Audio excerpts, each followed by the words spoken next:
دوای 30 ساڵ لە حکومڕانی کوردی لە سایەی دەسەڵاتی یەکێتی و پارتی تا ئێستا کێشە سەرەتاییەکانی هاوڵاتیان کۆتایی نەهاتووە.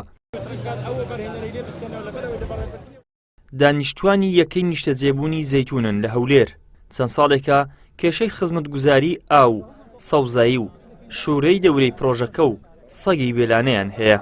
چەندین جارە گوتبوونەوە دەکەین، لەم گوتبوونەوەشا داوای ئەوە دەکەین کە مەلەفی خەدەماتی ئەم کۆمپانیای کە لە ئێستادا لاژێر دەستی کۆمپانیایە کە مانگانە دێپارەیەکی زۆر لەم خەڵکە وەرەگرێ لە مەقابلە هیچ زۆرە خەدەماتێک بۆ ئەم خەڵکە دابین ناکات. دیارە ئەم هاوینە کە ئێمە تێپەڕین بەسەریا خەڵکەکان هەمووی تووشی قەیرانی بێئاوی بوون، خەڵکێکی زۆر هەستاوە بکڕینی ئاو و بابەتی نەبوونی ئاو، بابەتی نەبوونی سیاس، بابەتی نەبوونی ڕێگەوبانێکی تەندروست، ڕێگایەکی باش بۆ ئێمە خەڵکەکە بەڕاستی گەیشتوتەوە حاڵەتی کە بە هیچ شێوەیەک سەبر و تەحەملی نەماوە. کێشەکانمان بریتە لەوەی خەدەماتێکی زۆر خراپ تەقدیم دەکاتن، پارەی زۆر داوا دەکات، هەر بۆ ماوەی فترەکیش کرێیەکەمان لەسەر زیاد دەکاتن.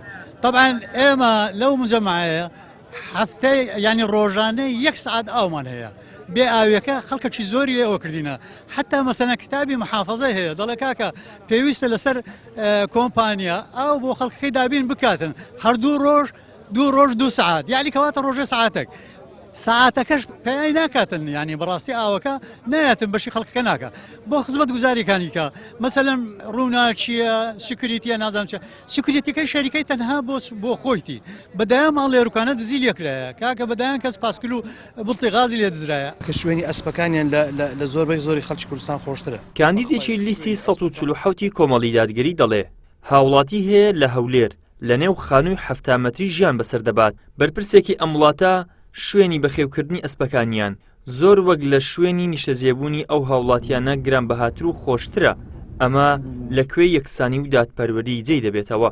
200,000 زیاتر عائیلە لەو هەرێمی کوردستانی کرێچیە ئەوە نەخەدەماتێک وا هەیە لە زۆر شوێن خەدەماتێکی وەکو پێویست نییە، ئاو کارەبا ئەو بابەتانە هەمووی بەڕاستی بە معەلەقی ماوەتەوە بە چارەسەر نەکراوە. سەرۆکی حکوومەت، سەرۆکی هەرێم بە تایبەتی سەرۆکی هەرێم کە ئێستا کە لەوە هەولێرەی هەموو خەڵک دەزانی بە قەدەرایی گەڕەکێکی بەس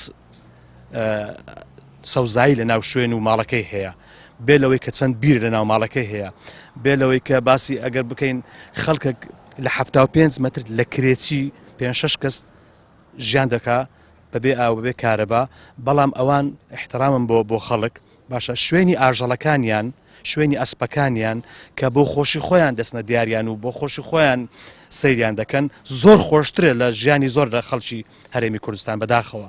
ینی ئەوانە نەهاتوونە بەڕاستی خزمەتی میلەت بکەن، ئەوانە هاتوونە بزنسی خۆیان دەکەن، کەسابەتی خۆیان دەکەن. زۆنی زێڕین و زۆنی هەژارنشین ئەو دوو ناونیشانەن بۆ تەنها یەک شار بەکار دەهێنرێت. هاوڵاتیانی هەژار و کەم دەرامەت بە هاوین بێ ئاو لە زستانیشدا لافاو دەیانبات. هاوڵاتیانی زۆنی زێڕینیش بە زستان قوڕ و لیتە نابین و بە هاوینیش ئابی 24 کاتژمێریان هەیە. ئیدریس محەممەد، کەناڵی ئاسمانی پەیام، هەولێر.